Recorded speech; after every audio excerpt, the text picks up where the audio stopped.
Hello दोस्तों, नमस्कार। आपको अपने यूट्यूब चैनल सक्सेस रथ पे स्वागत है। और आज मैं फिर से लाया हूँ आपके लिए इम्पोर्टेंट क्वेश्चन। तो देखते हैं एक एक करके। पहला क्वेश्चन, भारत में प्रथम मुस्लिम आक्रमणकारी था। भारत में प्रथम मुस्लिम आक्रमणकारी कौन था? तो इसका सही आंसर है एक का सी है मोहम्मद बिन कासिम। मोहम्मद बिन कासिम इसका सही आंसर है। ये 712 ईस्वी में सिंध प्राप्त किया था। उस समय सिंध का जो राजा था वो दाहिर था, जो पूरा नाम है दाहिर सेन। दाहिर सेन इसका पूरा नाम है, शॉर्ट में दाहिर बोला जाता है। तो मोहम्मद बिन कासिम 712 ईस्वी में सिंध प्राप्त किया था। अगला क्वेश्चन 2 नंबर, प्रथम भारतीय साम्राज्य स्थापित किया गया था किसके द्वारा? प्रथम भारतीय साम्राज्य स्थापित किया गया था किसके द्वारा? तो इसका सही आंसर है डी, चंद्रगुप्त मौर्य द्वारा। चंद्रगुप्त मौर्य जो चाणक्य की सहायता से नंद वंश को समाप्त कर दिया है और भारतीय साम्राज्य का स्थापित किया है। क्वेश्चन नंबर 3, किसके समाधि के कारण नांदेड़ गुरुद्वारा सिखों द्वारा पवित्र माना जाता है? तो इसका जो सही आंसर है 3 का वो है डी, गुरु गोविंद सिंह। क्वेश्चन नंबर 4, विख्यात सोमनाथ मंदिर को किसने नष्ट किया? तो विख्यात सोमनाथ मंदिर को किसने नष्ट किया? तो इसका सही आंसर है बी, सुल्तान महमूद। सुल्तान महमूद को ही मोहम्मद गजनबी बोला जाता है, जो कि 11वीं शताब्दी में गजनी का शासक था और इसका मेन मकसद था धन लूटना। इसका मेन मकसद था सुल्तान महमूद या मोहम्मद गजनबी को धन लूटना। इसमें कई स्टूडेंट्स कंफ्यूज हो जाता है, मोहम्मद गौरी लगा देते हैं, जो कि मोहम्मद गौरी गलत है।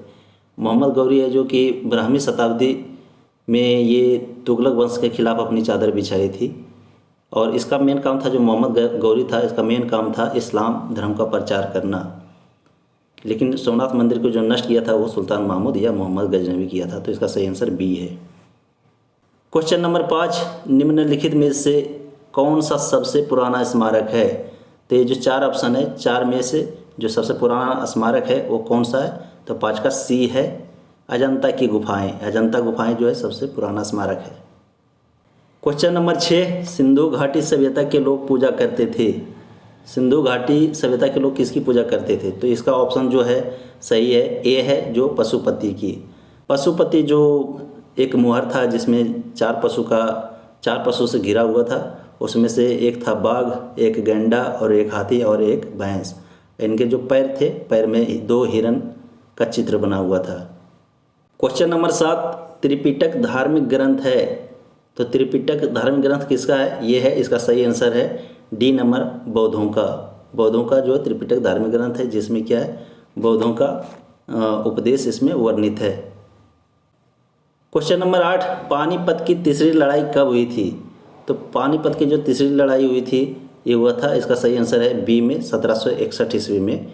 इसमें जो लड़ाई हुआ था, अफगान के शासक था अहमद शाह अब्दाली और पुणे के शासक था सदाशिवराव भाऊ पेशवा, जिसमें क्या हुआ, अहमद शाह अब्दाली का जीत हुआ था।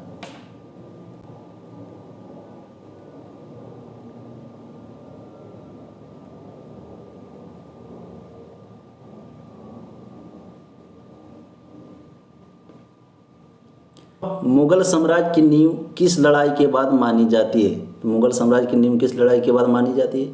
तो इसका जो सही आंसर है ए है, पानीपत की प्रथम लड़ाई। पानीपत की प्रथम लड़ाई जिसमें बाबर और अब्राहम लोदी के बीच हुआ था, जिसमें बाबर का विजय हुआ था। मुगल वंश की स्थापना भारत में कब हुई? मुगल वंश की स्थापना भारत में कब हुई? तो 10 का जो सही आंसर है वो है सी नंबर, 1526 ईस्वी में। प्लासी का युद्ध कब लड़ा गया था? तो प्लासी का युद्ध कब लड़ा गया था? इसका सही आंसर है ए, 23 जून 1757 ईस्वी में। 23 जून 1757 ईस्वी में प्लासी का युद्ध लड़ा गया था। इसमें ईस्ट इंडिया कंपनी का सेना और बंगाल के जो नवाब थे उसके बीच में लड़ा गया था। बक्सर का युद्ध कब आरंभ हुआ था? तो बक्सर का युद्ध कब आरंभ हुआ था? इसका सही आंसर है बी नंबर, 1763 ईस्वी में। दिल्ली का लाल किला किसने बनवाया था? तो दिल्ली का लाल किला किसने बनवाया? इसका सही आंसर है सी, शाहजहां। शाहजहां, जिनको कि प्रिंसेस ऑफ बिल्डर्स कहा जाता है।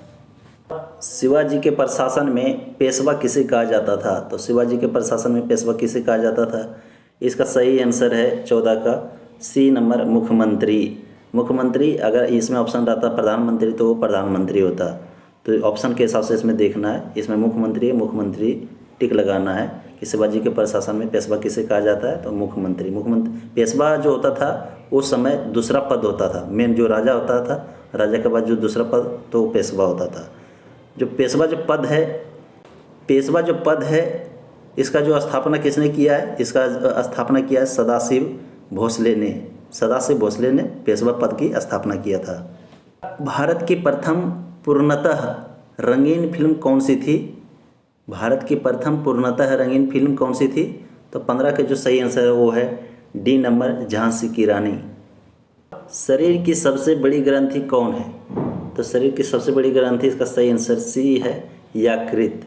16 नंबर के सही आंसर सी है, यकृत। अगर क्वेश्चन में पूछे शरीर की सबसे छोटी ग्रंथि कौन सी है, तो इसको पीयूष ग्रंथि बोलते हैं या पिट्यूटरी ग्रंथि बोलते हैं, लेकिन सबसे बड़ी ग्रंथि पूछा है तो यह यकृत होगा। मनुष्य में मादा जनन अंग से किस हार्मोन का स्राव होता है? तो इसका जो आंसर है वो डी है, जो कि सही आंसर है, क्योंकि एस्ट्रोजन भी होता है स्रावित, प्रोजेस्टेरोन भी होता है, रिलैक्सिन भी होता है, तीनों हार्मोन स्रावित होता है मादा जनन अंग से। तो इसका सही आंसर डी है, सभी कथन सत्य है। मनुष्य में ऐच्छिक गतियों का नियंत्रण किसके द्वारा होता है? मनुष्य में ऐच्छिक गतियों का नियंत्रण किसके द्वारा होता है? तो 18 का जो सही आंसर है वो है ए, सेरिब्रम के द्वारा मनुष्य के जितने भी इच्छा होता है उसको नियंत्रित करता है सेरिब्रम ही। शरीर का तापक्रम कहाँ नियंत्रित होता है? तो शरीर का तापक्रम कहाँ नियंत्रित होता है? तो 19 नंबर का जो सही आंसर है वो है सी, हाइपोथैलेमस। अमीबा में भोजन का अंतर्ग्रहण किसके द्वारा होता है? अमीबा में भोजन का अंतर्ग्रहण किसके द्वारा होता है? तो इसका जो सही आंसर है वो है कुटपाद, ए है इसका सही आंसर, कुटपाद। कुटपाद को सीडोपोडिया भी कहा जाता है, कुटपाद को सीडोपोडिया भी बोला जाता है। निम्न में कौन सा एंजाइम लार में पाया जाता है? निम्न में कौन सा एंजाइम लार में पाया जाता है? तो 21 का जो सही आंसर है वो है सी, टाइलिन। टाइलिन जो है सही आंसर है इसका। टाइलिन को पत्तियालिन भी कहा जाता है, पत्तियालिन। वह प्रक्रिया जिसके द्वारा मनुष्य श्वास ग्रहण करता है तथा छोड़ता है वह प्रक्रिया जिसके द्वारा मनुष्य श्वास ग्रहण करता है तथा छोड़ता है वह है। तो इसका सही आंसर है बी, श्वासोच्छ्वास। ऊर्जा उत्पादन के लिए कोशिका प्रायः किसका उपयोग करती है? ऊर्जा उत्पादन के लिए कोशिका प्रायः किसका उपयोग करती है? तो 23 नंबर के जो सही आंसर है वो है बी, ग्लूकोज। किस अभिक्रिया द्वारा पौधे में ऑक्सीजन बाहरी वातावरण से कोशिकाओं में पहुंचाता है? किस अभिक्रिया द्वारा पौधे में ऑक्सीजन बाहरी वातावरण से कोशिकाओं में पहुंचाता है? तो 24 को जो आंसर है वो बी नंबर है, जो सही है, विसरण। श्वसन की अभिक्रिया में खाद्य पदार्थों की परिणति क्या होती है? श्वसन की अभिक्रिया में खाद्य पदार्थों की परिणति क्या होती है? तो 25 के जो आंसर है सही वो है ए, विघटन। खाद्य पदार्थों का पौधे में स्थानांतरण का मुख्य रूप कौन सा है? खाद्य पदार्थों का पौधे में स्थानांतरण का मुख्य रूप कौन सा है? तो 26 का जो सही आंसर है वो है सी, सुक्रोज। एक स्वस्थ मनुष्य का रक्तचाप होता है, बी नंबर है, जो कि सही आंसर 120/80। जो 120 होता है वो होता है सिस्टोलिक प्रेशर, और जो 80 होता है वो होता है डायस्टोलिक प्रेशर। मनुष्य के मस्तिष्क की सबसे बाहरी झिल्ली है, मनुष्य के मस्तिष्क की सबसे बाहरी झिल्ली कौन सा है? तो इसका सही आंसर है सी नंबर, ड्यूरामीटर। ड्यूरामीटर जो होता है मनुष्य के मस्तिष्क की सबसे बाहरी झिल्ली होता है। मनुष्य के सूंघने की क्षमता को नियंत्रित करता है, मनुष्य के सूंघने की क्षमता को नियंत्रित कौन करता है? तो इसका जो सही आंसर है वो है बी, घ्राणेंद्रिय पाली। घ्राणेंद्रिय पाली जो है मनुष्य के सूंघने की क्षमता को नियंत्रित करता है। मनुष्य में बुद्धि एवं चतुराई का केंद्र है, मनुष्य में बुद्धि एवं चतुराई का केंद्र कौन सा है? तो 30 का जो सही आंसर है वो है सी, सेरिब्रम। सेरिब्रम जो है मनुष्य में बुद्धि एवं चतुराई का केंद्र है। तो स्टूडेंट्स, हर वीडियो के अंत में एक ट्रिक लेकर आता हूं जो कि एग्ज़ाम के लिए बहुत इंपॉर्टेंट होता है। तो आज का जो ट्रिक है, भारत के जल व थल दोनों सीमा से सटे देश, भारत के जल और थल दोनों सीमा से सटे देश कौन कौन सा है? तो ये 3 देश है, इसका ट्रिक है मैया बप्पा, जो कि कभी नहीं भूलेंगे। मैया बप्पा याद कर लेंगे, कभी नहीं भूलेंगे। मैया से हो गया म्यांमार, और बा से हो गया बांग्लादेश, पा से हो गया पाकिस्तान। तो दोस्त, अगर वीडियो अच्छा लगा तो सब्सक्राइब जरूर करें। इससे ये होगा कि जब भी वीडियो अपलोड करेंगे तो नोटिफिकेशन सबसे पहले आपके पास जाएगा, और आने वाले एग्ज़ाम में इस टाइप के क्वेश्चन से आपको लाभ मिल सके। मिलते हैं अगले वीडियो में। धन्यवाद।